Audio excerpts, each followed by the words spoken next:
Om Swastiastu. Assalamualaikum warahmatullahi wabarakatuh. Kami dari kelompok 9 beranggotakan Florin Sastika Banuarea dengan NIM 2013011046.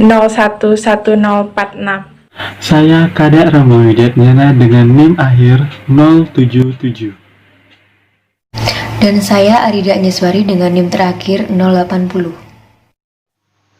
Pada kesempatan kali ini, kami akan membahas tentang 3 hal. Yang pertama, Standar Nasional Pendidikan atau SNP. Yang kedua, Kerangka Kualifikasi Nasional Indonesia atau KKNI. Dan yang terakhir adalah koherensi SNP dan KKNI. Standar Nasional Pendidikan, yaitu kriteria atau standar minimum yang terkait dengan penyelenggaraan sistem pendidikan di seluruh wilayah hukum Negara Kesatuan Republik Indonesia. Kita bisa meninjau kembali terhadap Undang-Undang Nomor 20 Tahun 2003 tentang Sistem Pendidikan Nasional dan Peraturan Pemerintah Nomor 19 Tahun 2005 tentang Standar Nasional Pendidikan. Standar Nasional Pendidikan terdiri dari 8 lingkup yang berbeda. 8 Standar Nasional Pendidikan Negara Indonesia. Yang pertama, standar isi. Yang kedua, standar proses. Yang ketiga, standar kompetensi lulusan. Yang keempat, standar sarana dan prasarana. Standar isi. Standar isi merupakan kompetensi tamatan, kompetensi bahan kajian, kompetensi mata pelajaran, dan silabus pembelajaran. Standar isi tersebut memuat kerangka dasar dan struktur kurikulum, beban belajar, kurikulum tingkat satuan pendidikan, dan kalender pendidikan atau akademik. Dan standar isi disusun tentu saja sesuai dengan SKL atau standar kompetensi kelulusan. Dari apa yang saya jelaskan tadi, standar isi meliputi materi minimal dan kompetensi minimal untuk mencapai kompetensi minimal lulusan untuk jenis dan tingkat pendidikan tertentu.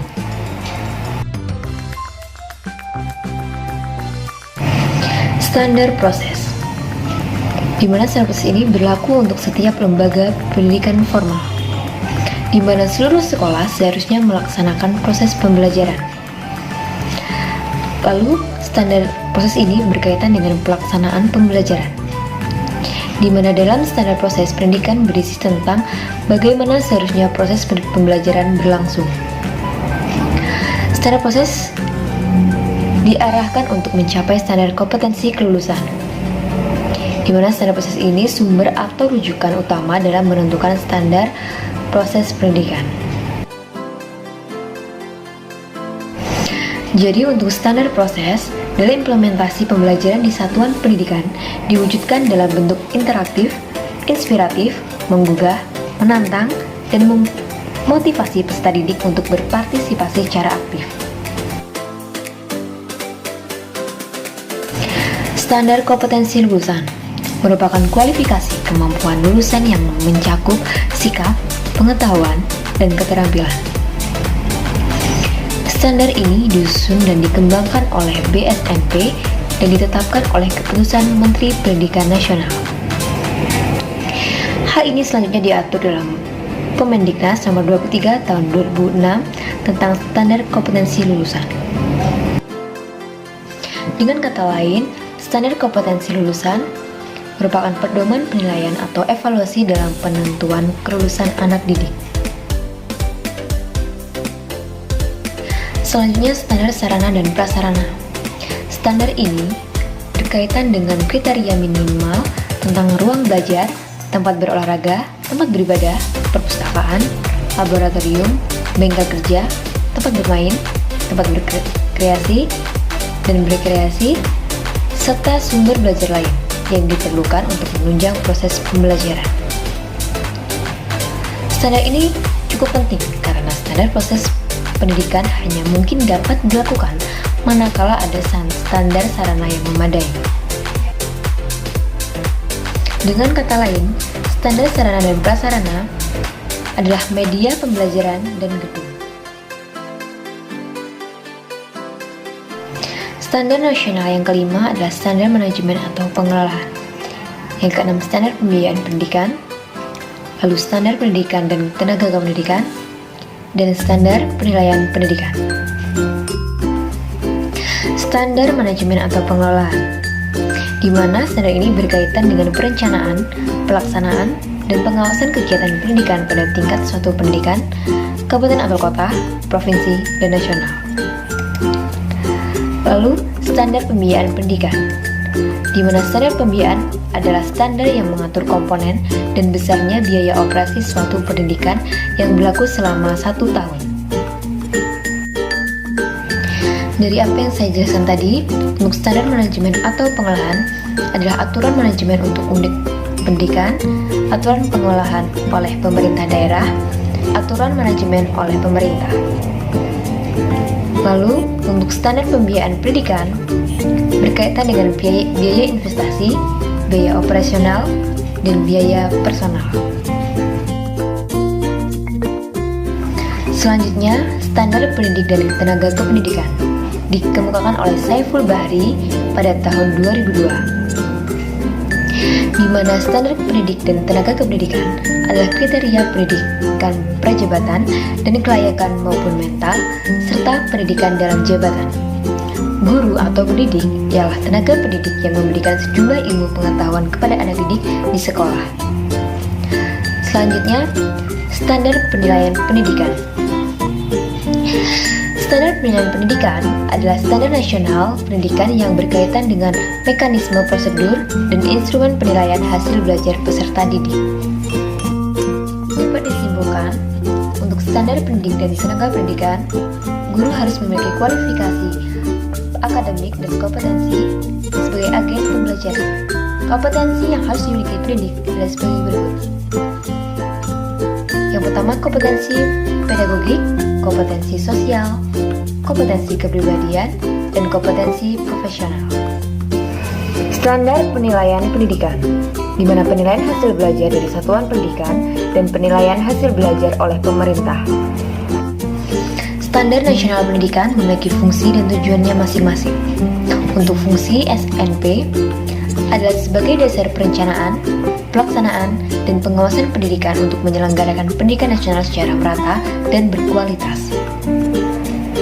Adapun tujuan dari SNP yaitu untuk menjamin pendidikan nasional yang berkualitas guna mencerdaskan kehidupan bangsa, membentuk karakter dan peradaban bangsa yang adalah penerapan serta proses penerapan standar nasional pendidikan. Dalam pandangan banyak pendidik, standar adalah istilah yang menggambarkan tentang apa yang harus seseorang pahami serta mampu untuk menerapkannya. Penerapan standar nasional pendidikan dilihat dari dimensi peningkatan mutu, bertujuan untuk memastikan bahwa prosedur dan produk pendidikan memenuhi atau bahkan bisa melebihi kriteria mutu yang diharapkan. Untuk menjamin itu, maka Thomas L. Whelan dan David Hanger mensyaratkan proses pengembangan meliputi 4 langkah besar, yaitu yang pertama, memindai lingkungan internal dan eksternal. Yang kedua, pemilihan strategi meliputi visi, tujuan, pemilihan strategi, dan penerapan kebijakan. Yang ketiga, implementasi strategi yang meliputi program, anggaran, serta prosedur. Yang terakhir, yaitu yang keempat, adalah evaluasi dan kontrol kinerja. Selain itu, ada pemikiran dari pendekatan yang berbeda dirumuskan oleh Douglas B. Rivers pada tahun 2002 bagi para pengambil keputusan dalam menerapkan standar pada 7 langkah berikut. Yang pertama, menggunakan waktu 2 jam tiap akhir minggu untuk bertemu dengan administrator atau guru yang menghimpun data. Kedua, menganalisis data, menemukan kekuatan, gali terus, serta dapatkan peluang. Yang ketiga, mengenali yang siswa benar-benar butuhkan sehingga kurikulum, pembelajaran, serta kompetensi guru dapat memenuhi kebutuhan itu. Yang keempat, merumuskan kembali atau merevisi tujuan yang telah ditetapkan. tujuan hendaknya memenuhi kriteria yang smart dan relevan. Yang kelima, mengidentifikasi strategi khusus untuk mencapai target mutu terbaik. Yang keenam, menetapkan indikator produk sebagai target strategi. Dan yang terakhir, yang ketujuh, mengembangkan perencanaan, jadwal, dan menganalisis pemenuhan prosedur serta produk. Selanjutnya adalah kesimpulan. Dengan adanya standar nasional pendidikan, sistem belajar mengajar di lembaga-lembaga pendidikan formal dapat terukur dan berkualitas, serta diharapkan dapat dirasakan di seluruh wilayah Indonesia. Memang standar ini belum dapat terlaksana secara sempurna karena berbagai macam hal, tetapi dengan adanya perkembangan teknologi, saat ini kita dapat menikmati mutu pendidikan yang lebih baik dari sebelumnya. Selanjutnya, peran KKNI. Peran Kerangka Kualifikasi Nasional Indonesia atau dapat disingkat KKNI. KKNI di perguruan tinggi akan menguatkan akuntabilitas penyelenggaraan pendidikan sekaligus menjamin kualitas lulusan. Untuk meningkatkan kualitas lulusan perguruan tinggi, ada beberapa hal yang patut dipenuhi sebagai berikut. Learning outcomes. Learning outcomes ini mencakup seperti sikap, pengetahuan, dan keterampilan baik secara umum maupun secara khusus. Yang kedua, jumlah SKS. Yang ketiga, mata kuliah wajib. Yang keempat, akuntabilitas asesmen. Asesmen adalah upaya untuk mendapatkan data dari proses hasil pembelajaran untuk mengetahui seberapa baik kinerja mahasiswa dibandingkan terhadap pencapaian pembelajaran tertentu. Setelah diproses hasil asesmen ini, maka dilakukan proses penilaian. Setelah dilakukan proses penilaian, lalu dilakukan evaluasi, yaitu proses pemberian status atau keputusan atau klasifikasi terhadap suatu hasil asesmen dan penilaian. Yang terakhir adalah perlu diploma suplemen. Diploma suplemen ini adalah surat pernyataan resmi yang dikeluarkan oleh perguruan tinggi berisi informasi tentang pencapaian akademik dari lulusan perguruan tinggi. Selanjutnya adalah kesimpulan. Konsep ini secara umum sudah bagus, tinggal bagaimana pelaksanaannya saja. Namun, konsep ini memandang kualitas tenaga kerja secara formal. Kita harus mempunyai sertifikat yang menerangkan bahwa kita memang setara dengan level KKNI tersebut. Dan yang terakhir adalah koherensi SNP dan KKNI.